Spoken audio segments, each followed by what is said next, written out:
Welcome to Let's Bring It In, the podcast where we dive into the stories that have shaped us as athletes, competitors, and teammates. I'm Coach Kathy Devaney, and here we're talking with athletes of all ages, coaches, parents, and even referees. Because in your world of sports and your competitive experience, it always boils down to stories. So grab a seat, lean in, and let's bring it in. I want to welcome everybody back to this episode of Let's Bring It In. I'm Coach Kathy Devaney, sharing stories of athletes, coaches, moms, mentors, and today, a referee. My guest today is Faith Thurman, who is a former athlete, wonderful mother, coach to wonderful daughters, and a high-level ref and a good friend. So welcome, Faith. Thank you. Thanks for Good to be joining here. us today. We're going to step through your journey as an athlete, and then as obviously as a mother. That's a big part of the role that you play in your life, and a mentor to young people. Then I really want to dive into your journey as a referee and the role that you play in youth sport today. And I really want to hear from you your observations from the sidelines in the capacity as someone who helps to control the game. So let's start with an introduction. Start by telling me where, a little bit about where you come from and your background in sport. I was born and raised in San Luis Obispo. I started playing soccer with AYSO when I was 5 or 6. It was the 80s at that point, so I played primarily on co-ed teams. It was me, maybe one other girl, and then a bunch of our schoolmates. I was always excited to play. I love to play. I played multiple sports as a kid. I was going to say, what else did you play? Basketball, and then I did play girls softball, and I was the kid in softball. I was the catcher. I was the pitcher. I played shortstop. So I'm very competitive, fourth of 5 kids. Kind of always had something to prove. And that came out, the being on the pitch or on the court or on the field was always a great outlet for that kind of I can do it too energy. So you're, the big family. Obviously, you had 2 big brothers, I know, Yes. who were pretty talented athletes. Yes. And mom and dad both very physically capable, fit. I know you guys are really outdoorsy. Yes. So being physical and expressing yourself physically was a big part of how you were raised, yeah? Yes. My older sister also played soccer as well. We both, my dad was great. He was a wrestler and a football player in high school. He actually did play football briefly at Cal Poly, but then kind of stepped away from it. But he didn't know anything about soccer, but he always volunteered to coach our teams. So he would get out books about the game, and he would, read up about it and learn the strategy and all that kind of stuff. So was he your coach? He was my coach for a couple of years, but he had to split it between the 4 of us because all 4 of us played. So Okay. he would, Oh my gosh. he would take, one of the boys' teams, and he kind of rotated. So I had the pleasure of having him as a coach because he's just a great coach. What was it like to have your dad as your youth soccer coach? Was he cool? Were you proud? Or He was it... great. Okay. He was great. He was really supportive, really positive, not too pushy, and very, with my parents, period, it's if you have to put your effort in, and that's how I am as a coach too. It's, you only get out of a sport or an activity what you put into it. So if you want to succeed, that's 100% up to you. Yeah. There's kind of a thing. My kids are involved in a lot of different things. It's mostly performing arts at this point. My youngest still plays soccer, but we kind of have a rule. If you want to be there, you got to show me you want to be there. So it's not difficult to get out of the house to go to practice or to go to rehearsal or any of your activities. You work hard, you show me you're ready, you show me I will drive you wherever you need to be, but you have to have the commitment and the work ethic to be there. I know enough about you guys and your family to know, and just being around you these last few years, the work ethic is huge in the Slobodnik family. Yes. Yeah, it's impressive. So your journey, at what point, Faith, did you realize that that athletics was not going to be something that you were going to pursue at a higher level, but you still wanted it to be part of your life? Tell us a little bit about that. Well, so I played on girls' competitive team in middle school, but it was still a very new thing in this area. That kind of went into high school.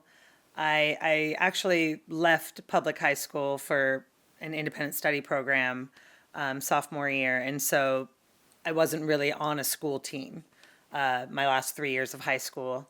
I did enjoy playing with my competitive team until that dissolved, and then I turned my focus towards, what am I going to do after high school? What do I want to do as an adult? And I started cooking. I'd always wanted to be a chef. Since I was a little kid, I used to watch Julia Child and make food for my whole family. And being the fourth of five kids, that was something that, I would just make food for everybody. Yeah. And so I pursued that as a career path after high school and pretty much worked my way through apprenticeships into high-end fine dining restaurants in San Francisco.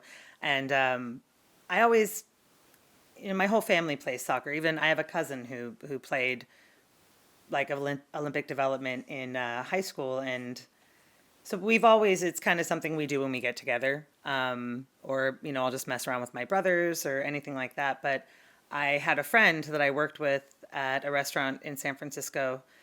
We were just talking one day and we were talking about soccer and how we used to play. And she's like, well, I play on a women's team. It's just, a rec league for women. And then we need players. Are you interested? And I said, absolutely. I think I was about 24. I hadn't played in a few years. And How'd that feel? it was fun. It was a lot of fun. I was still in pretty good shape because I lived in San Francisco and I didn't have a car. So I walked or biked everywhere. So that worked in my favor, but it was still a little shocking getting back on the pitch. Where'd you play on the pitch? What position? I played all over. When I was young, I was a pretty tough goalkeeper. I was a center back. I played center mid.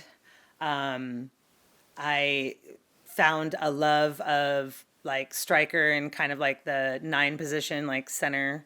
I also like to pull wing up top. As an adult, I like to play kind of more up top, just attacking. Okay, so that's interesting because I had a wonderful interview earlier with Coach Lou, who's a mutual friend, and we talked at length about philosophy on the pitch. What kind of an athlete are you? Are you a toes athlete or are you a heels athlete? Do you want to knock down their house or are you going to protect our house? So what would you say? You sound like you started as a protect the house, Yes, and you turned into an attack the house. Yes, and I developed a big love of the attacking game. Just finding the pockets and reading the play and figuring out how to get around the defense and how to connect with the goal and just the different angles that you use. And I've always been a player that I view the field as if I'm kind of above it, looking down at it. I look at it and I see, where should we be? Where can I go? How can I move this forward? I wasn't the hold the ball and take it all the way down person most of the time. I was more of I actually grew up learning more the give and go and the quick pass and feet to feet, which wasn't really coached a lot when I was younger. And is now a prevalent part of coaching and so I was player going to development ask, that's today. an intelligence for the game, Yeah. which did you come by that naturally, or was there someone you can remember that sort of introduced you to looking at the game from that perspective? So I think I had one of the library books my dad checked out about soccer, or when I was younger, or I think he might have just bought a soccer like theory book or something, but it talked a lot about movement and like give and go and moving to open space, which again in the 80s, even early 90s in US soccer, that wasn't as big of a philosophy. I had my first competitive team coach, Jaime, was a really, really good coach and really smart with his soccer IQ and really tried to get us to like spread out, find the open space, move, give the ball, get open for the ball, look for your teammates. One of the hardest things to teach kids when you're coaching soccer is to look up. And that was something, I think I was 12 when he was my first coach, 12 or 13. And he really taught us look up, look at the field, see where you're at, find the goal, move with your team, move with the ball, always adjust your positioning. You can't be stagnant. You have to keep. That's the why it's flow. called. I remember because I never got to play, right? But I, like your dad, when the time came and the girls expressed interest and AYSO was picking up, I got myself educated about this game and certainly have come to see it as the beautiful game. Yeah. In large part because of that, I love the way you expressed about seeing it from above and teaching young athletes to view the game, the beautiful game, in this fluid way.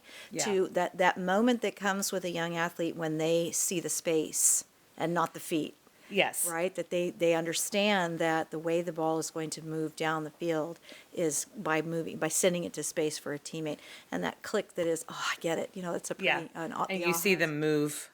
You see them watch, play, and move, and watch, play, and move. And that's been a really great thing as a coach, is to watch them figure that out, that light bulb moment when they just all of a sudden their movement in a game situation completely changes their decisions that they make on the field.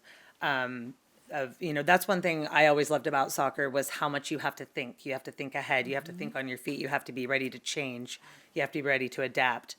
Those were my favorite parts of the game. It felt like I had to engage my brain on so many different levels playing soccer, that there was something really mentally fulfilling about Yeah. it and physically There's fulfilling. also, and as a mother of 3 daughters, I'm also a mother of 3 daughters, in the empowerment of women in sport. One of the things that resonated quite a bit with me, and I'm curious if you agree, is that power of connection and faith in your teammate.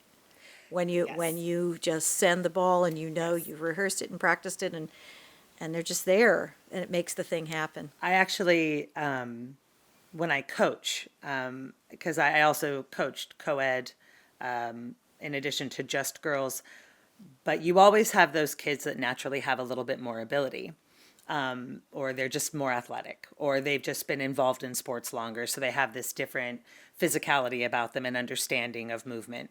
And you sometimes they've been coached or they've been on teams, especially when they're really, really little, when you come from like U8, U10 up to U12, where they've kind of just gone through their games and their experience just carrying it all and scoring all the goals or winning the game for the whole team every time. So there's something I tell my players, there's your teammate was open over here, there was an opportunity here, look up, find the opportunity. If you're not utilizing those opportunities without saying it, you're telling them you don't trust them.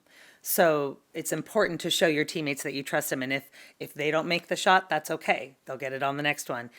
But if they don't have as much experience as you, they're not going to gain that experience unless you give them those opportunities. And that's part of what we're here for, is for everyone to gain experience and get those opportunities so that they can grow. And if you ever want your teammates and your colleagues to be able to rise up to the level that you're at, you have to allow them the space to grow and you have to give them the opportunities to meet you at that level. Right. And that's like, it sounds funny, but I run a kickball group of homeschool kids, and we have our hot shots that they play baseball and they just, they know exactly what to do at every game. I will have a kid field the ball from shortstop and run all the way to first base with it.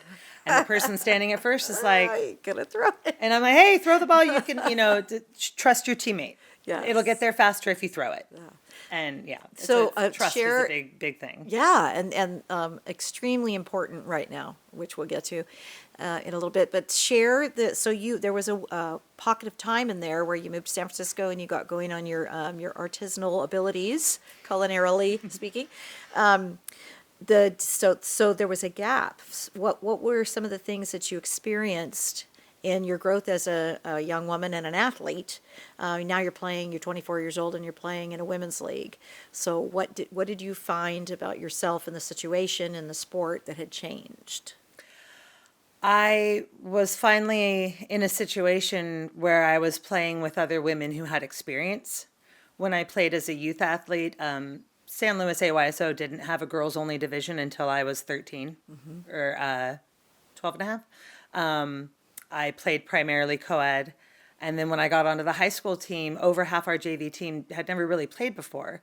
And I still had fun bonding with them as teammates and making friends with them. And they were great, great people.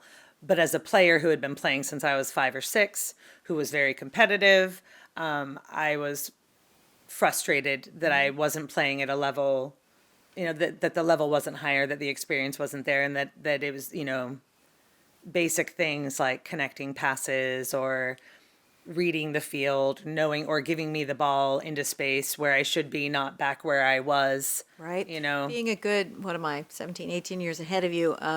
But I can remember feeling in high school, I was very much like you, super competitive, very myopic. And I wanted 5 more of me to be Yeah. on the volleyball team. Yeah. I wanted not 10, I didn't play soccer, but I would have wanted 10 more. I want to play all Yeah. positions at once, right? Because you just want everyone to be just as passionate as you are Yeah. about getting better and about winning. I played center midfield in high school a lot, and center midfield allows you the freedom to literally be all over the field, Right. depending on how your coach wants you to play it. But you have to hold the center and you have to distribute. So I had a real big, want for team unity and work together and let's go girls. And we did our best. They did their best. It was fun. It was a fun season. But it was really nice getting onto just a women's rec team with girls from, I was in San Francisco, so I was playing with people from all over the country, and I even had some teammates that were from the Philippines, and just different experiences in soccer in different areas. If you don't mind. So share, I have 2 things while I'm thinking of it. Who did you play? What kind of a league did they have? And share with our audience a little bit about a story or 2. That's why we're here, about what it was like to be playing this game. Like I would think that everything else just goes away when you all get on the pitch and start moving the ball around. What was that like? So it was Golden Gate Women's League, which still exists. They've been around. They've been around for a couple decades, I think, before I started playing with them. They've been around for a long time, and they still are going strong. And they have multiple tiers of ability levels. I don't know what division we were in. Mm-hmm. I just was excited to play. I was 24. I was in the beginning stages of my career as a professional chef in high-end restaurants. So I had a lot of pressure at work. There's a really high pressure environment at work too, which I thrive in. I have a tendency to choose high pressure, demanding jobs that require me to perform at my highest constantly and better myself every day, be better than I was the day before every day. I know your mother well. Reffing. I wonder where we get this. So getting back out on the field was there was a like a joy and a freedom to it that I hadn't had in a long time, and it just reminded me how much that was my thing, and I would ride my bike to my games because I lived in the Upper Haight, and our games were in Golden Gate Park, either all the way out at the beach chalet fields or even at the polo fields, right? They're kind of in the middle of the park. So I had this little BMX that I rode around the city, and I'd ride my BMX past the Buffalo and out to the beach chalet, and I get my warm up in riding out to the game, and I get there and I was just fired up and I was super ready to go, and we'd play, and had some really great teammates and all different backgrounds, skill levels, play experience. Some of the girls on our team were really good. A couple of them, I think, went to San Francisco State and weren't on the school team, but played on the college club team. So then we had this girl who, her best friend was on the team and she just wanted to give it a try.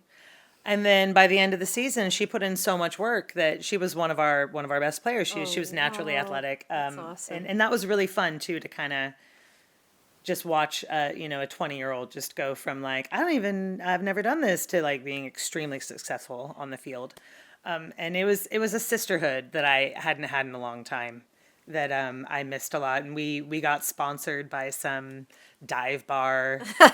And so we'd go there I was after. going to say, tell me a story about the We'd social go there aspect. after games. A lot of times after my games, because they were on Saturdays or Sundays, I'd have to go work at the restaurant. So my coworker, she was a waitress at the restaurant, and I was in the kitchen, and we'd carpool, and we'd be changing into our restaurant where she had a VW bus. So we would change in her car and then drive to work, and we'd be all sweaty and worn out from our game. And the first month or two, 'cause like I said, I was still very active walking and running, but there's nothing like a 90-minute game. Sure. And the exertion you put out. So I would be so sore, and I would just be like, oh, in the kitchen, and oh, and Would you go to a full shift?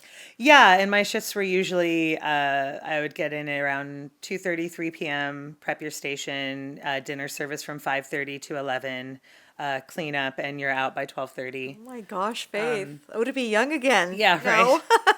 right. Before I had moved up to the city, I actually played on a very ragtag Gaelic football team Oh my with gosh. a bunch of the people who worked and were regulars at McCarthy's Irish Pub. Oh my goodness. So that was also a reminder of how much because there's similarities to Gaelic football and soccer. It's like a soccer rugby. We didn't really know the rules, and we weren't really that great at it, but we tried.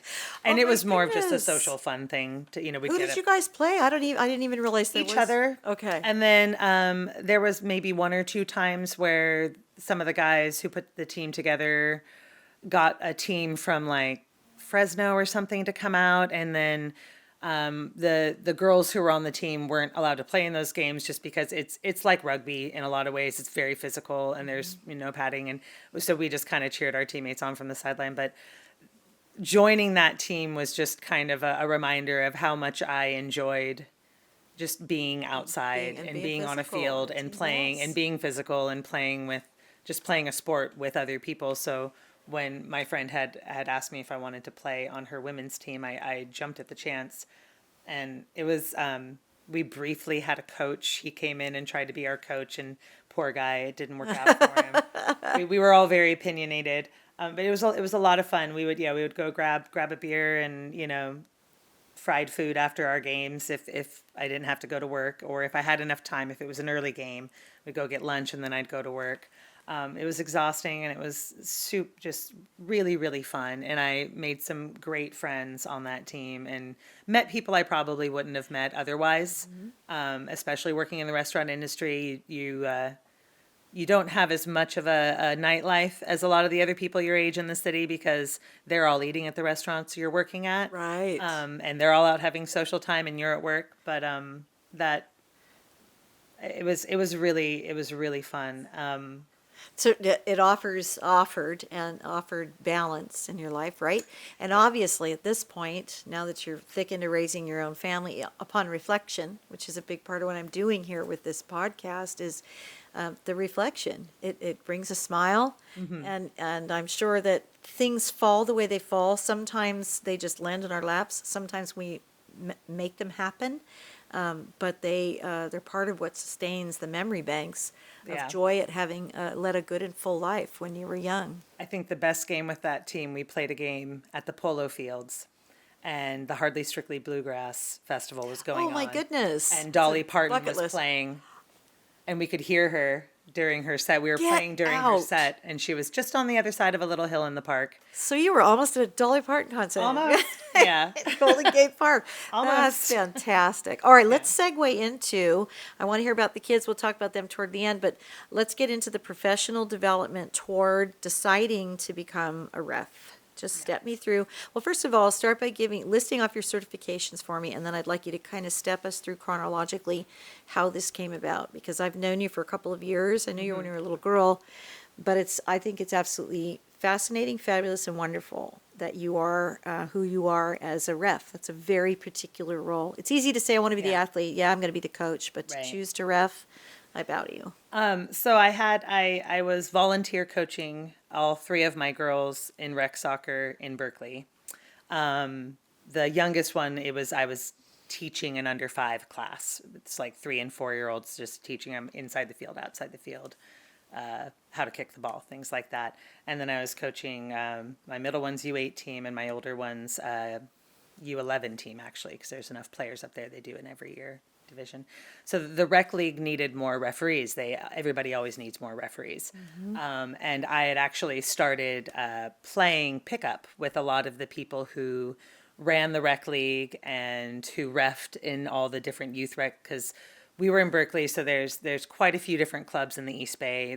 And Oakland United has a big umbrella that a lot of the clubs play games under. And then I worked for Albany Berkeley Soccer Club. So they're Albany and Berkeley, and then there was like El Cerrito teams, and there's just a lot of soccer up there and a lot of people playing, enough players to have a fall season that was very robust, a winter indoor season for futsal, and then a spring season that was lighter than the fall season because some of the kids leave and play baseball or softball. So they always need referees. Everybody always needs refs. So my friend Aki that I played pickup with, she was the ref coordinator for Albany Berkeley Soccer Club, and she was just like, you should just ref. You should come ref with us. And I was like, yeah, what do I got to do that? That sounds fun. I always thought that'd be fun. Soccer. Yeah, yeah, and because she was like, you're strong, you're assertive, you're a good coach, and she's sweet. She did all the right things. She complimented me. She told me how great I was, and pointed out my good qualities. And they hosted, different clubs would host education courses because you have to go to like a full day of training, and then you go to a field training session. And then it's kind of funny because you do this like book training and classroom stuff, and you watch videos and you do clip analysis, you discuss the laws of the game. There's 17 of them. And then you do a field training where you learn the signals, and they have you practice blowing on a whistle. And then they throw you to the wolves. Then you get assigned to a U10 game, and it's kind of Do you remember your first game? yes, my first youth game, and Tell I us remember a this story. because it was really funny. So one of the dads of a girl that I had been coaching for quite a few years, he's actually he was a longtime high level referee, NCAA. When I met him, he was becoming a referee mentor coach, is what they call him now. They call him referee coaches.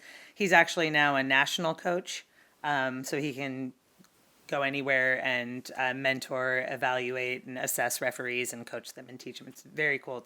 He had gotten to the point in his career, he'd been reffing for,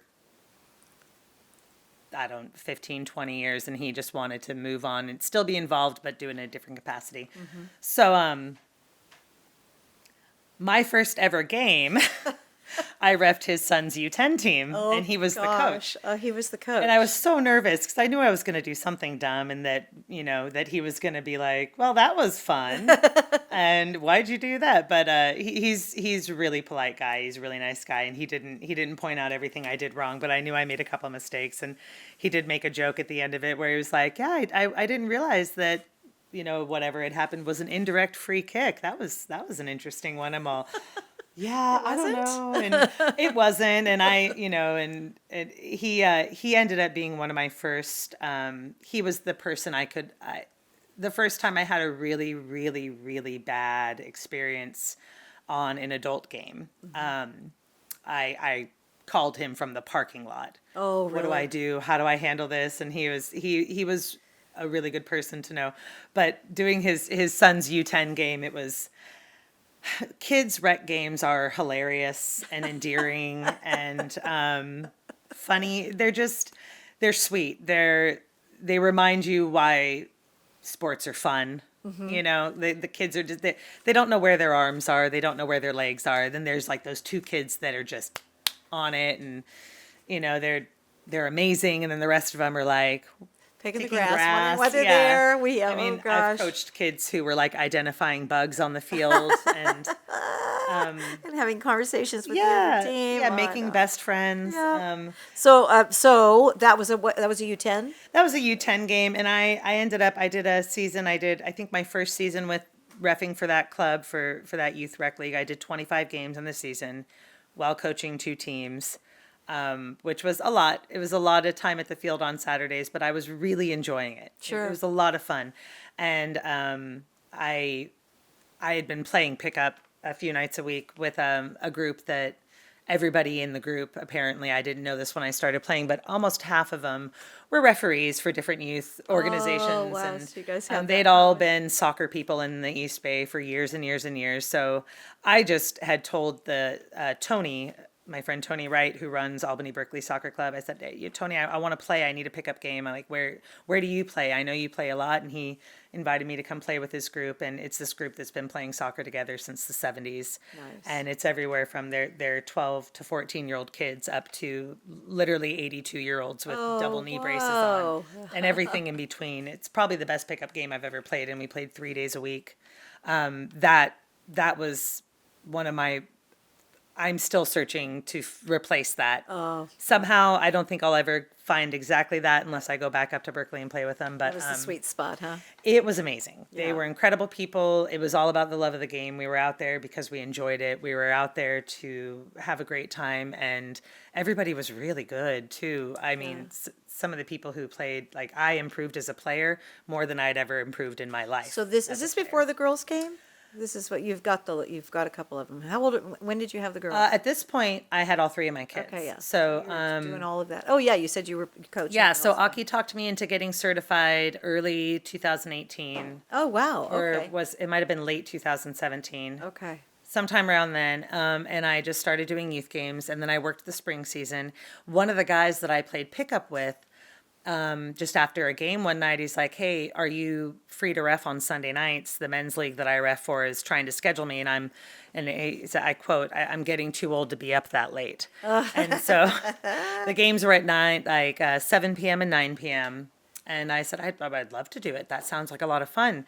And men's league in Berkeley and Oakland means that you're reffing college age up to 35, 40-year-olds, high skill, fast pace, really intense, very competitive games.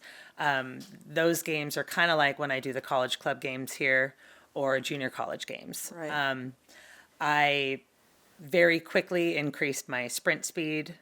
Took me about a month and a half. I like tripled my speed on sprints and got really, really, really fit in a way that I I was hadn't going to really say, been fit before. did you come up with it? Did you have to come up with a training regimen to prepare to be a ref, or did that just come by way of being a ref? Well, I had been playing soccer for a bit, and then it was really just the more I ref, the better it got, and then the more I did it, the more I wanted to train outside of it because I just needed to move. I needed to move my body, and if I didn't, I was reffing about 6 games a week for a men's Wow. league. Some of them, I would occasionally do a co-ed game on Sundays, but I went from doing youth games on like a Saturday to doing like 6 adult games a week. So let me ask you a question. Let me ask you about what it is to be, what you might have experienced at the higher levels being a female ref. Have you run into any particular issues because you are a woman? That depends. It depends on the people I'm around. High level referees you're assigned to these games because you've proven that you can be there. We work really hard to get where we're at. Myself, in order to even get into NYSOA, which is the collegiate, that's like junior colleges in this area. What does that stand for, babe? National Interscholastic Officials Association. Got you. All right. Okay. Yes. Association of Officials. So thank you. Yeah. I got you. Print that one out. But that I had to get recommended by colleagues. We have our local ref association has a NYSOA coordinator that communicates with the game assigners in this area for the Southern California chapter. And they recommend referees that have proven through performance and skill that they're ready to go to the next level. Excellent. So I had asked about that. What do I need to do to get onto junior college games after we had moved back down here from the Bay Area? I hooked up with Los Padres Soccer Referee Association. And the president at the time, my friend Misa Lopez, he was the NYSOA coordinator. So he said, okay, well, I'm going to get you going on. I'm going to recommend you for a junior college game. So I started reffing Hancock games and Cuesta games. And then after I did that for a season, I got a lot of really good feedback to the assigner from the coaches and from the other referees. And then based on that, Misa, he was also the NCAA kind of liaison as well. And so the process for that is you get recommended to try out on the spring games Okay. during their off season. You go and you work some spring games, and then based on the feedback you get from that, then the spring assigner will recommend you to the fall assigner for the conference games and the So regular what are the schedule. things, when you talk about feedback, what are the things they're looking for that you're saying to yourself, well, here's where I'm going to put my energy and make sure I shine? What does it take to be a? Confidence, knowledge of the game, ability to execute what's asked of you by the center referee. Every center referee is a little bit different. Just a confidence in your skill and your knowledge of the game. Fitness is big. We do a fitness test. When you get your recertification every year, you have to go do a fitness test. Just competence, Right. game management, ability to communicate. A lot of the feedback I got from junior college games as a center referee was, her game management's fantastic. She's communicates well with the players and the coaches on the field. Just control of the game. Yeah, she controls the game well. She's got a very, deep knowledge of the laws and applies them well. I can explain myself in 5 words or less. We can move on. Temperament. You can't get too upset. You also can't let too much go. That all ties into game management. Soccer IQ is a big one. So I have a question. So, Yeah. do you have a story of something, of a situation that almost felt out of control, where you had to call in help, or you felt a little threatened, or? I mean, we know how players and parents can be. I think the worst situation I had was when I was a new ref and I was alone on an adult co-ed game, and didn't have very good game management skills. I didn't have very high confidence. I personally don't even really count that one because it was so early in my career that it was probably one of the best learning experiences. What I happened? could Did they have. challenge you? The players challenge you, your calls? Or? Yeah, so in 8v8 soccer, there's specific rules for different models of the game. So there's 7v7, 8v8. Different leagues will put different rules. One of the rules in the co-ed 8v8 was no sliding, or it was a really niche rule that was just for that league, and the goalkeeper but one of the caveats of the rule was that if nobody else is around you and you're not endangering the safety of another player, it's okay to do. And so the goalkeeper was making a save, he slid, the other team was like yelling at me. They were just very aggressive. It was just a very aggressive environment. Mm-hmm. And in this specific league, you were alone as a center referee, no ARs, no team, nobody.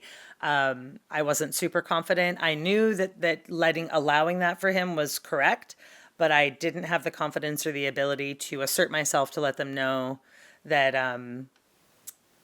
that what I did was right. Mm-hmm. And also they had already decided that they were just going to kind of intimidate you. Yeah. And so I got surrounded. I was surrounded by about 12 men and 4 very loud, aggressive women. So what happened? They called me a lot of names. They were being so loud that actually a referee from another field came running over. I got pushed around a little bit. I was like in the middle of a mob and they were all yelling at me and calling me a lot of names. And Wow. I canceled the game. I just blew my whistle. They followed me over to my bag. Oh, geez, Faith. It was scary, but I just started packing up my stuff, and my colleague from the other field came over, and he was a really big guy, and they all knew him because he'd been reffing for a long time. And then another guy from another field, because there were 4 fields run at the same time. Mm-hmm. And so everybody kind of heard the commotion, and like I had been assistant refereeing for all the other guys on full field games, so they all knew me. They knew it was my first night. It was my first night solo refereeing on an 8v8 match ever. Wow. Oh my gosh, it's amazing you went back. So, well, yeah. That was when I called my friend from the parking lot, and I was like, I actually was kind of like, I'm never doing this again. He was like, so congratulations, you had your first train wreck of a match. It's trial by fire. This happens to every referee. We've all had it happen. And it was just, he actually met with me and was like, okay, so what do you think you could have done better? What went right? What went wrong? What do you think you could have done? He's like, there's some situations where maybe you couldn't. And we kind of broke it down at the end of it to, I needed more experience before I accepted assignments like that. Oh, okay. So Okay. assert yourself to your assigner. Say, I'm not ready for this yet. I'll let you know when I am. Gain more experience in other areas, have more experience at higher level, like learning how to deal with player emotions. And he's like, your confidence does a lot. He's like, it's like when you're on a horse, they can smell your fear. Sure. You really have to be willing to just be solid, strong, confident in what you know In the and calls that you what you can make. do and the calls Sure. that you can make. That was a situation where for a moment I had felt that they didn't know me, and it was a rec league, and so they were used to seeing the same faces all the time. Who's this girl out here reffing? Sure. And so they kind of just jumped on me. And what ended up happening was both of those teams got banned from the league indefinitely. Wow. Oh, And the two my. captains of the captain of the team that went the hardest at me, it was one team that went really hard at me. The other team was kind of in it and kind of not. And so one guy and his girlfriend got banned from playing permanently from that league. And they took it very seriously and took steps. And then they asked me, do you want to keep reffing? I said, well, I don't want to do those games, but I'll definitely assistant referee on the men's games and be part of a 3-person crew. And eventually I ended up centering in the men's league games, which was nerve-wracking too. But the thing about being a female official, because I don't think I ever really got to that, was depends on the people. Most of the people I encounter in the referee world, especially at a high level game, they're merit-based. Can you do this? Can you execute your job? Are you capable? There's an assumption when you show up for a Division I NCAA game that you're here for a reason. You've received this assignment because you've shown a certain, you've shown a lot of people what you're capable of, and that's how you even got here in the first place. So I've encountered, as a female referee, from my referee colleagues, a very high level of respect and a very high level of camaraderie and just support. We're a team. They want to step on the field with the best qualified team they have. We're there to support each other. We're there to work together. And we're all there because we go through the same trainings, and we do monthly trainings, and we have access to a lot of, especially with Zoom and just all that, the webinar platforms. Cal South puts out monthly trainings. NYSOA does monthly and quarterly. We have a lot during the run of the NCAA fall season. We get weekly videos where you might be in them. There might be clips from your games. Right. It might be good, it might be bad, but we go through and we do clip analysis constantly. And there's forums that we go on where we discuss clips, and we go through just different points of emphasis, and we do a lot of training. A lot of training.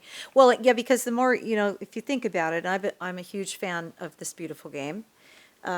I watch a lot of Premier League, and I love the intelligence of the game. I coached AYSO for 16 years and got to a point where I couldn't wait to share all of the things about the game that a kiddo doesn't know coming in. Yes. And you just get excited. Oh, you're about to learn some really great stuff about an incredible sport. The only thing I like better is rugby, and only because you get to handle the ball, right? Right. And everybody gets, like soccer, everybody gets to touch the ball. Yes. Unlike a sport like football where, certain players never touch the ball. We've won a lot of kids over playing rugby saying, hey, you get to touch the ball. But what I want to say about reffing is the best refs, you kind of don't know they're there. Right? Yeah. If we see games, where out of the gate, the ref is pulling the card or calling to me foul and setting a tone which is going to make for a really long and arduous contest. So Almost confrontational. right? Yeah. Yeah. So I like how you were saying that the camaraderie, the mutual respect that Yeah. you guys represent something when you get on the field together, so that the game can be executed safely Yes. and professionally, right? Yeah, and I've mentioned that every center ref has a slightly different way they want to do their game. We do a pregame meeting where they'll go over certain things with you, like if we have this, I want you to do this. And the games where we have comm systems, the higher level games where we have the communication systems, it took a little getting used to, but it's so helpful. for a cohesive, well-executed game.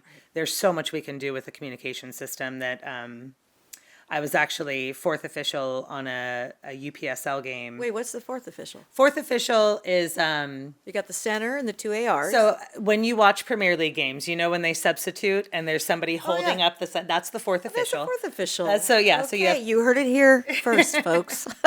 there's and at a professional game you have two ARs, assistant referees. They're the sidelines with the flags. You have your center referee in the middle with the whistle. You have your fourth official that runs substitutions from the sides. Your other job as a fourth official is communication with the coaches. You diffuse anything. You answer questions. You keep them in their areas, keep them on their sides.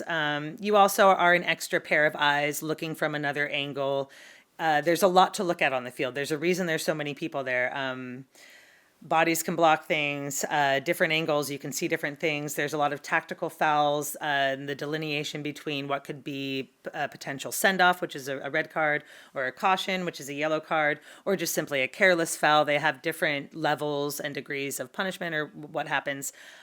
So when you have a fourth official, you've got an extra pair of eyes watching the game, and then they're running substitutions. NCAA fourth official is really fun. You get to blow an air horn for Okay. substitutions. It's like a perk. It's like, you know, I've heard that. yeah. It's kind of fun. It's like, you know, your extra little piece of flair.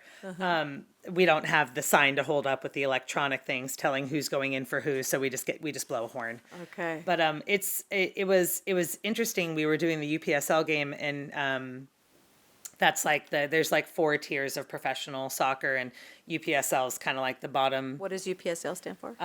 United Premier Soccer League. Okay. And so Central Coast Surf Club out of Arroyo Grande or South County has a men's UPSL team. Okay. And they play their home games at Santa Maria High School. So I was fourth official on that game. We didn't have any comm systems. And I was kind of like, well, gee, you know, to my center referee, I'm all, what do you want me to do to get your attention? Because, like, you know, I don't have an air horn. I don't have a comm. Like, you know, if you need to talk to me, you're just gonna have to come over. You know, it was interesting figuring out that role, because that's a position I don't usually perform unless we have The comm system. comm systems, Okay. and there's, you know, more, it's like ceremonious things that go along with it, and professional matches where you're watching on TV and they have the 4 officials on the field. They've also got 1, 2, possibly 4 VAR referees, so video assistant video referees assistants, yeah. that are reviewing all the like clips, and then they're communicating through the comm system too. I have not worked a game at that level where you have a VAR, so I don't really know what that's like. But we, at the higher level trainings, we do a lot of, we get the opportunity to listen to their communication. We'll have talks by FIFA referees who from like, we had people from World Cup who centered finals come in and bring us in the audio of their communication, and go over clip analysis of like match critical incidents where, you know, this is what we were saying to each other. This was the information my crew was giving me, and this is how we handled it on the field.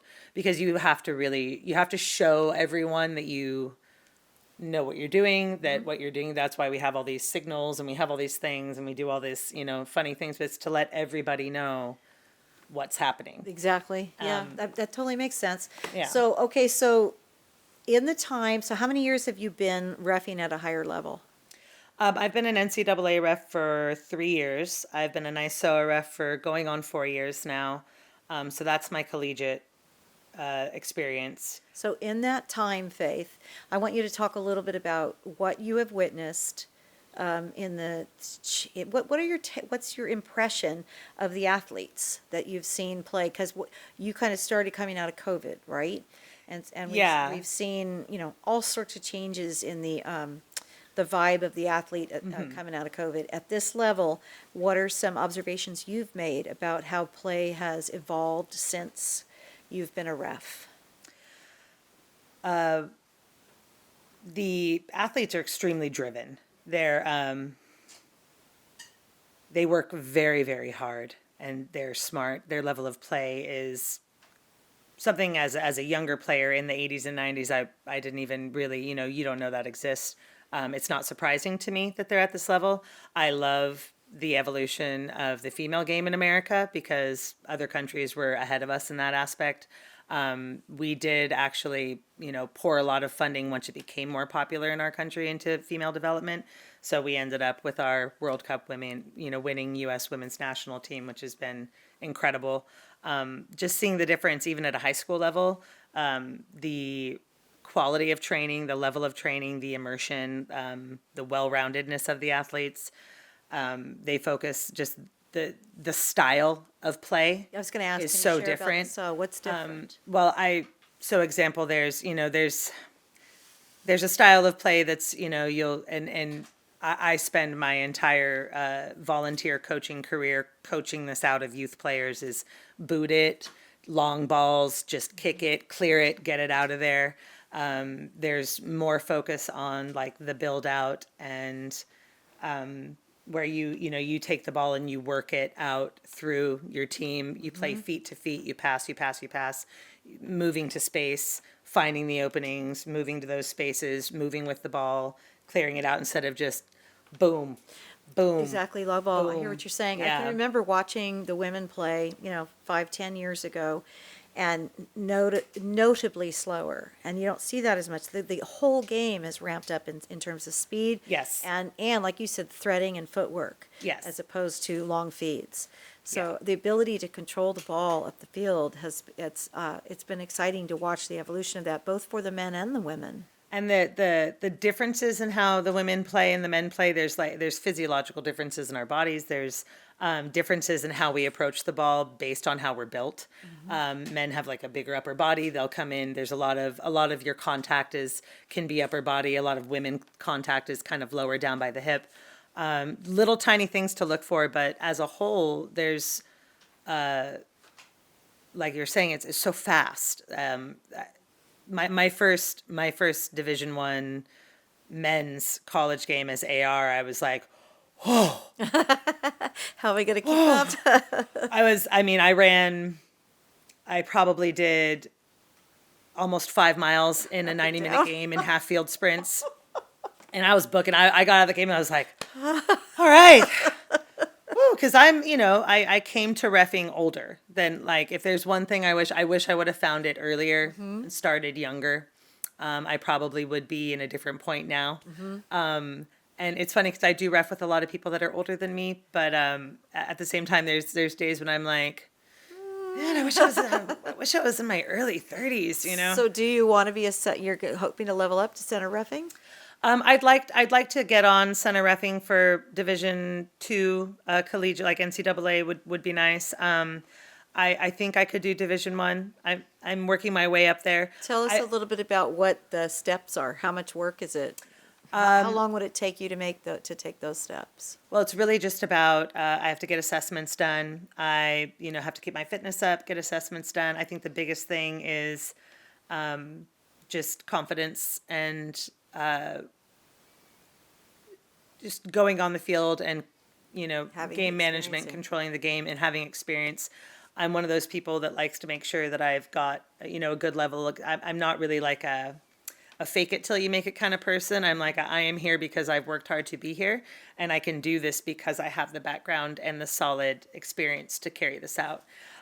So I actually have centered a spring game. I was on my way back from a knee injury, so I didn't feel physically as good about it as I wanted to. Right. But that doesn't mean that I can't succeed in that area in the future.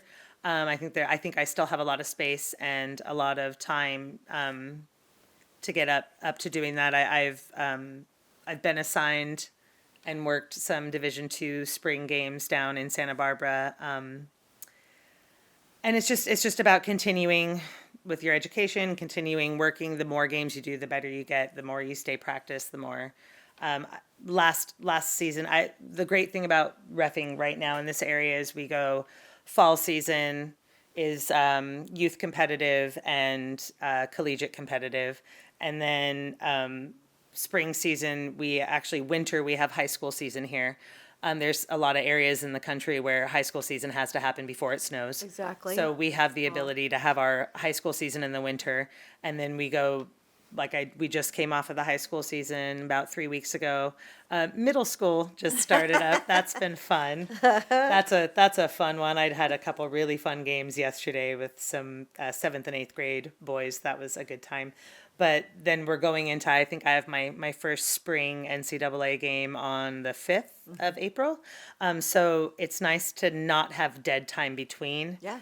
Because it's mental. You have to, you stay sharp. The more you continue being on the pitch and reffing, the more you stay right with all that verbiage on the tip of your tongue and all the laws and the considerations. And, what a lot of people don't understand is before a ref gives, a yellow card or a red card or makes a call or, makes a decision on the field, they go through a list of considerations in their head, and a lot of those calls have to meet certain requirements and criteria You to jumped become what ahead. they That's are. exactly what I was going to ask you to step us through. Yeah, so That's awesome. So, okay, so let me ask you a question.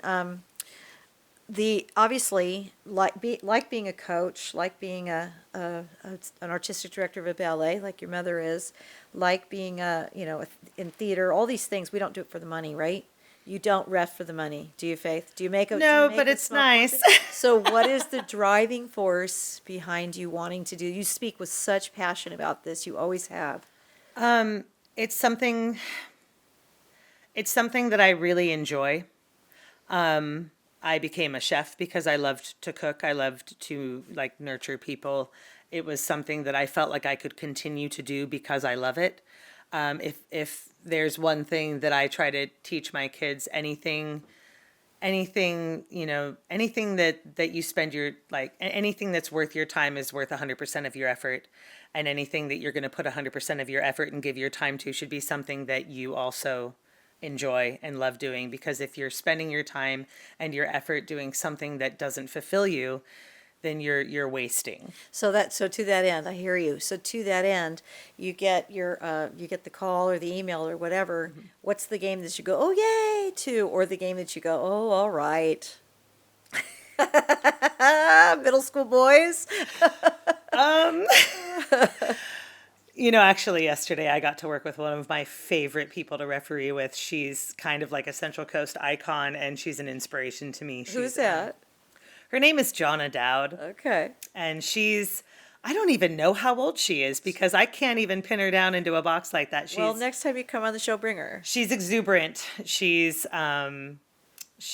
quick-witted. She's been a referee in this area for decades. She's a firecracker on the pitch, and doing 7th and 8th grade boys with her was so fun. And we hardly ever get to work together either. So getting to work, we just, big hugs, So is this the two of you splitting the field? Yeah, so What do you call on a that? I middle, forgot. that's a dual whistle system. Okay. So that's a lot of fun. Come on, you got a big old What's- smile. what's Tell the- me a story. What's something that happened yesterday that's What even happened yesterday? I don't know. The games all kind of mesh together. do at that age, boys, they're obviously still young horses. Yes. And but do they obviously they've grown up in the system, they know enough about the game to have a competent contest. They were, we actually, just in general, have a very high level of play on the Central Coast, which I've come to realize through reffing high school soccer. So, just example, San Luis High School, their boys, I think their boys team is a Division II team, their girls team is a Division I team.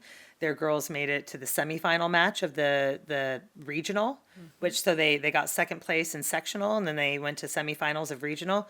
It's quite an accomplishment. Yeah. When they get to regionals, they're playing teams from all over LA. And Southern California, which higher population, more talent, bigger pool. Those girls can play. I thoroughly enjoy reffing their games. They're smart. They play fast. They play well. Their games are a lot of fun to ref. The Santa Maria girls team was the Division III. Santa Maria High? Santa Maria High School Awesome. girls Division III section championship, Central section championship. St. Joe's girls Division II Central section champions. I reffed their quarterfinal in regionals. They won that. They lost in their semifinal in regionals. I think when they went to regionals, they stepped down a division.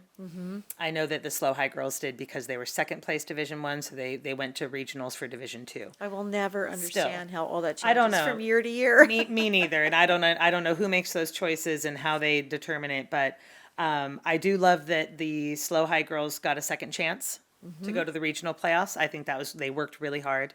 Their boys team is fantastic. We've got a Rio Grande boys team, really, really good. And even after they lost, they had a lot of seniors graduate after last season. They had a great team last season. And they still put up a really good fight this season. They have a great team. Their coach is fantastic. I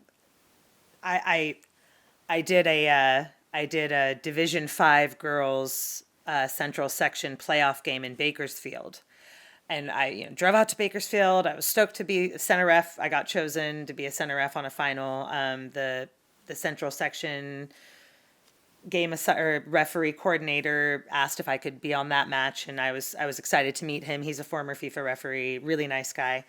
But the level of play, way different. I mean, I've grown accustomed to reffing the teams in this area, and there's a lot of Division 2, Division 3, Division 4, and they play at a high level, and they play well, and they have a lot of drive. A lot of them play competitive. A lot of them are looking at what you do, pathways to colleges, and some of them have already achieved that. So we got out to this game, and I was like, oh,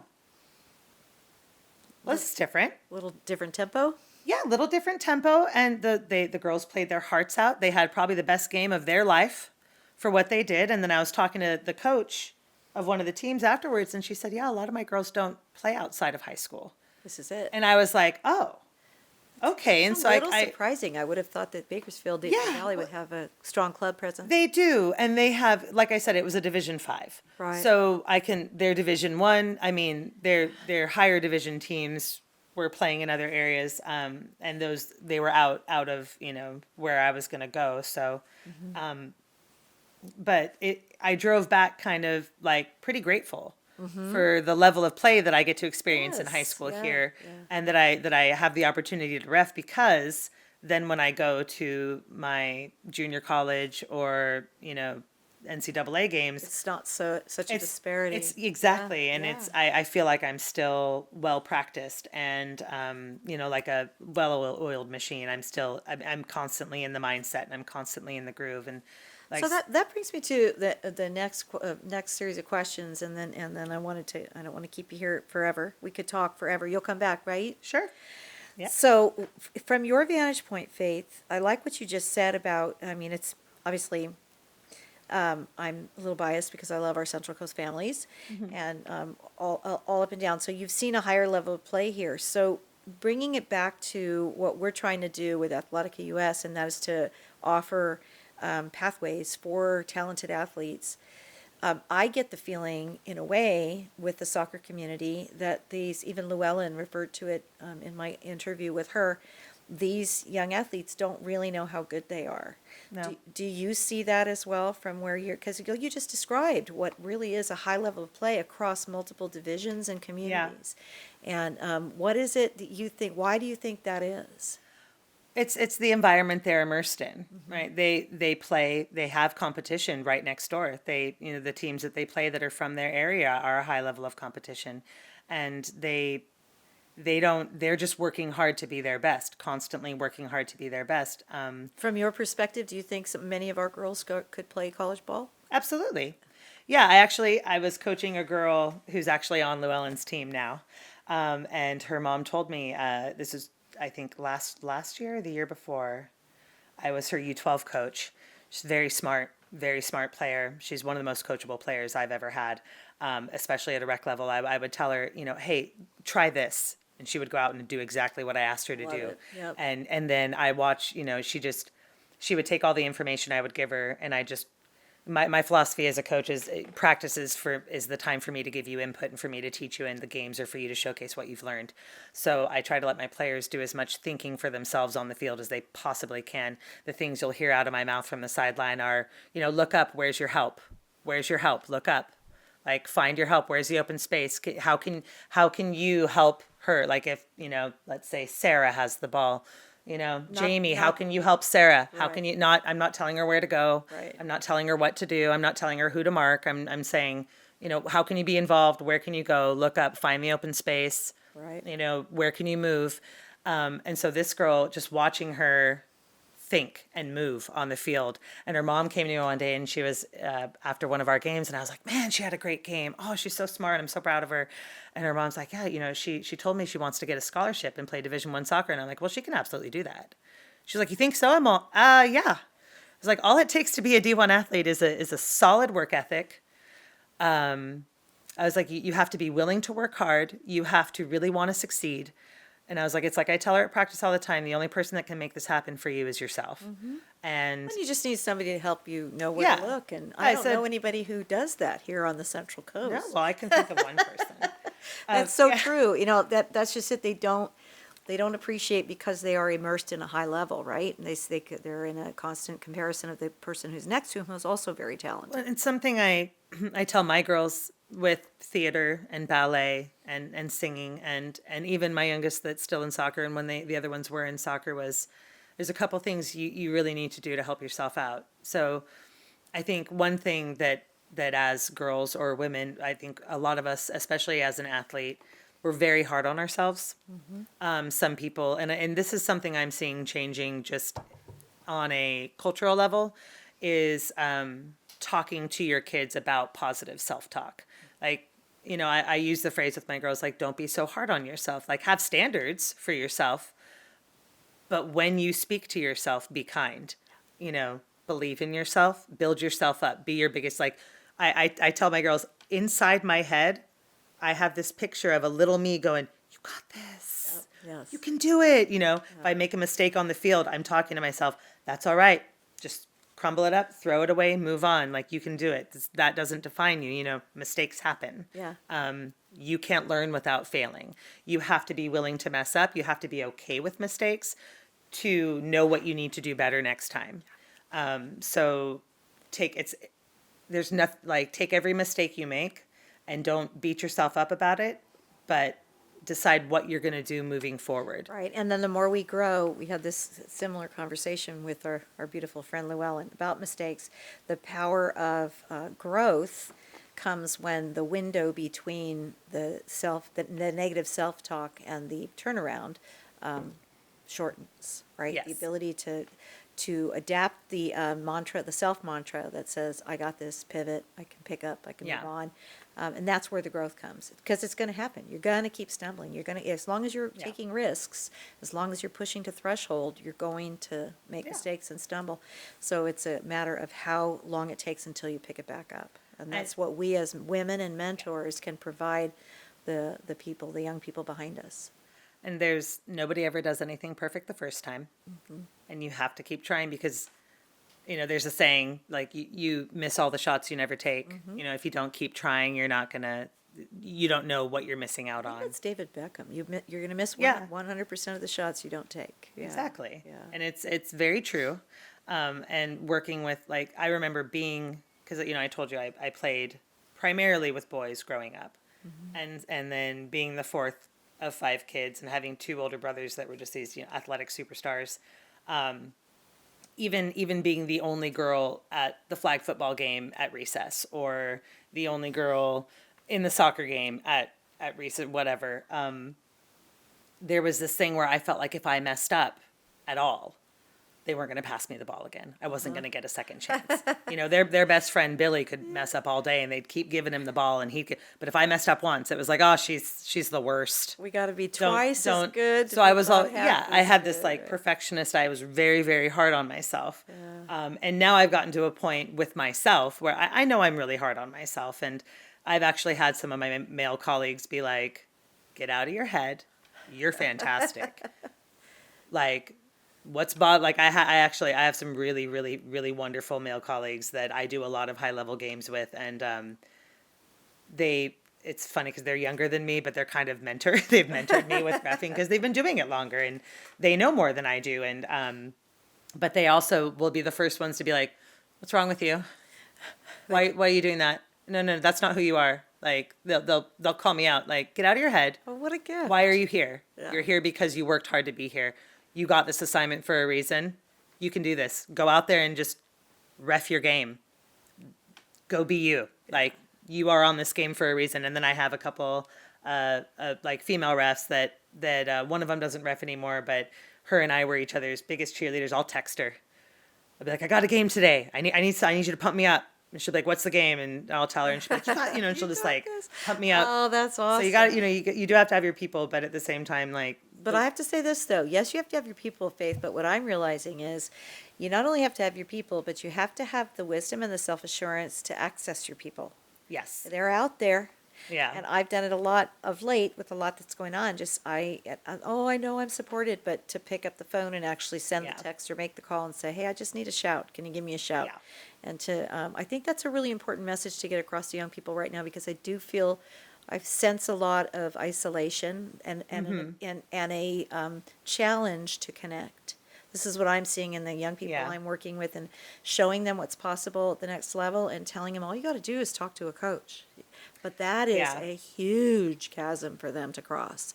Oh my gosh, and then once it starts and you hear back and you see that the connection is, there's power in that, in the communication, that's where the real power comes from with young people, and you're providing that in a very unique way.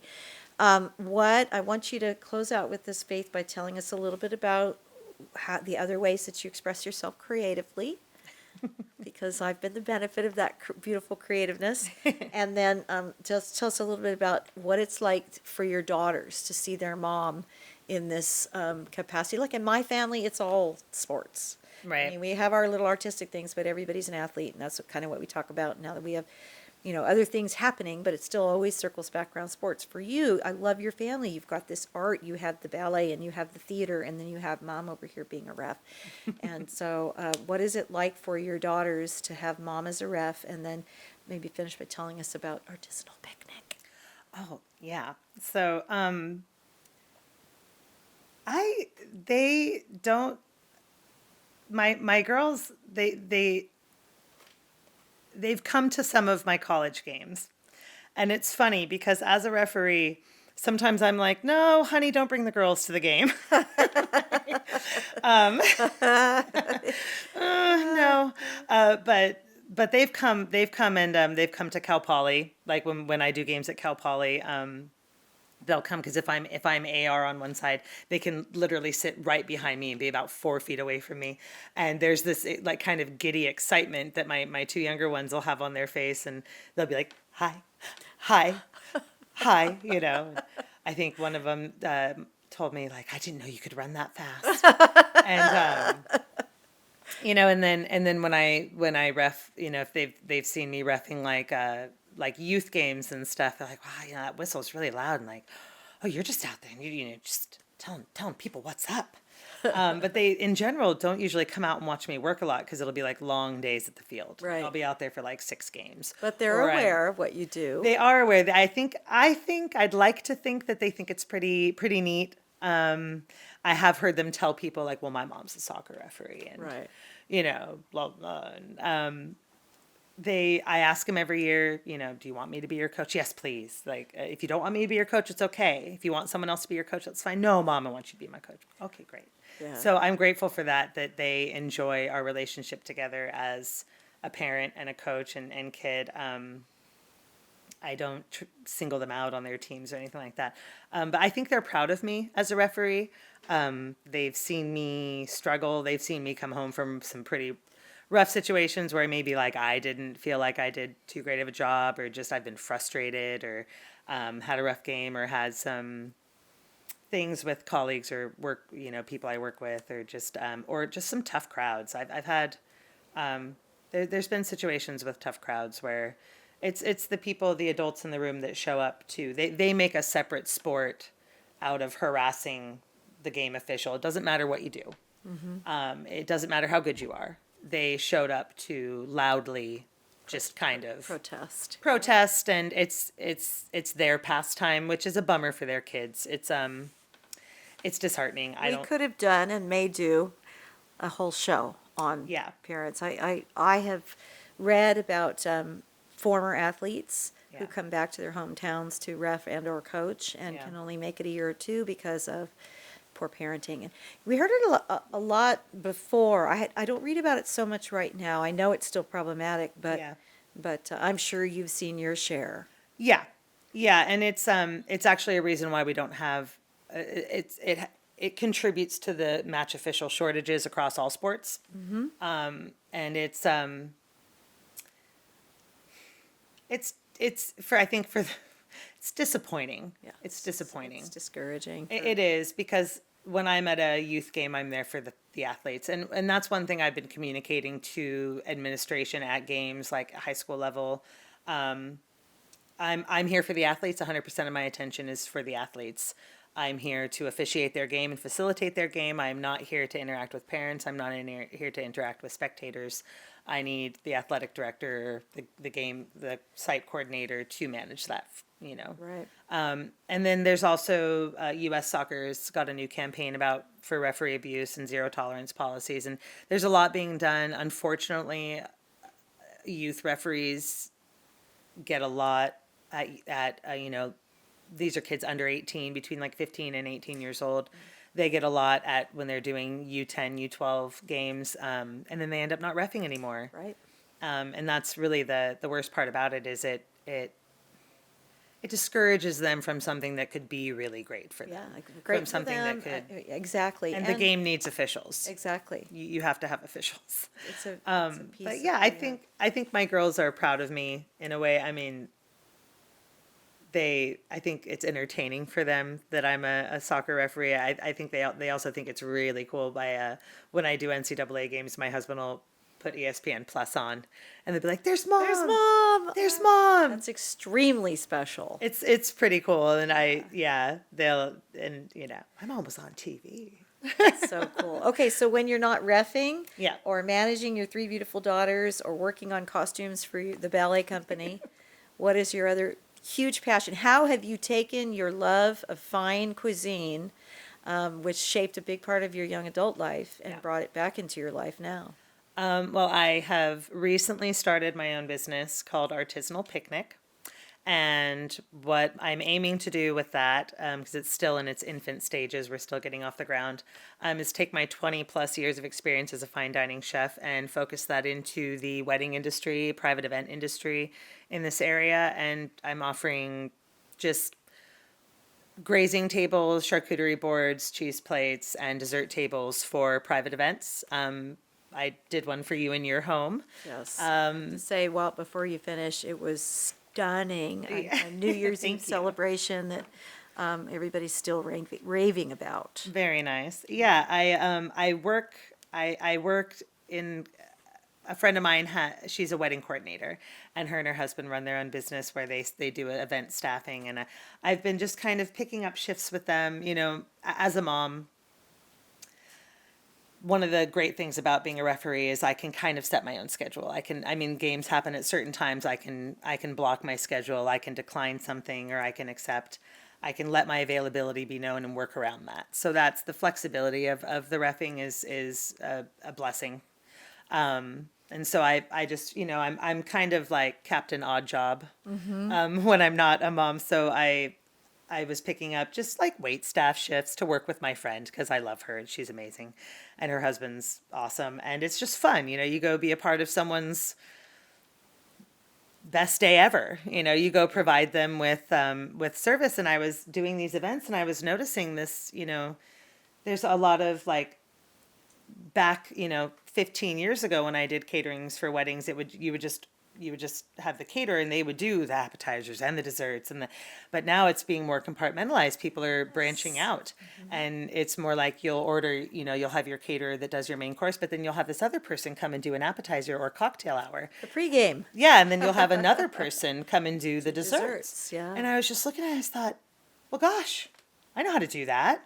I could do that and I could do that really, really well. And that looks fun. Again, I would enjoy that. Yes. And Clear you do. yeah, and it's something I do all the time, at holidays, and I like So to where entertain. if somebody wants to hire you, where do they find you, love? You can actually find me on Instagram at Artisanal Picnic. I did finally set up a Facebook Okay. for Artisanal Picnic, and all my contact information's on there. That's awesome. Just go to the, yeah. There's always, I mean, it's one of the beauties of living where we live, right? There's the weather is amazing year round, and there's always a need for something yummy to take Yes. somewhere beautiful. Yes. Yeah. And with, the thing that sets me apart from a lot of the other services, or other people that offer the same service, is my experience in the industry and what I can bring to just what kind of food I can put on these tables for you. It's not just the charcuterie and the cheese. There's, I think, for your event, I did 3 special unique products that I put out myself that are things I make myself. I And was going to say, I would have said, if you'd asked me to extrapolate, I would have said what impressed me most was this was not a Costco setup. This was, I was so pleased at the effort that you took to bring really beautiful things. yeah, And unique things. Yeah, it was awesome. I made a loaf of panda mee bread and then made crostinis for the chicken liver pate. Oh my gosh, that's right, we had pate. Yeah, you had Oh, pate. gosh, that was awesome. Handmade bread and crostinis. Faith, this has been absolutely wonderful. I wish I had some clever way to say, I don't know very many referee sayings or expressions that I could tie into charcuterie, but whatever it is, we'll eat it all up. You'll come back and visit us again, yeah? Absolutely. Okay, awesome. Yes. Faith Thurman, everybody, Artisanal Picnic, check it out. Thank you so and, much. Yeah, we brought it in. We brought it in. Huzzah.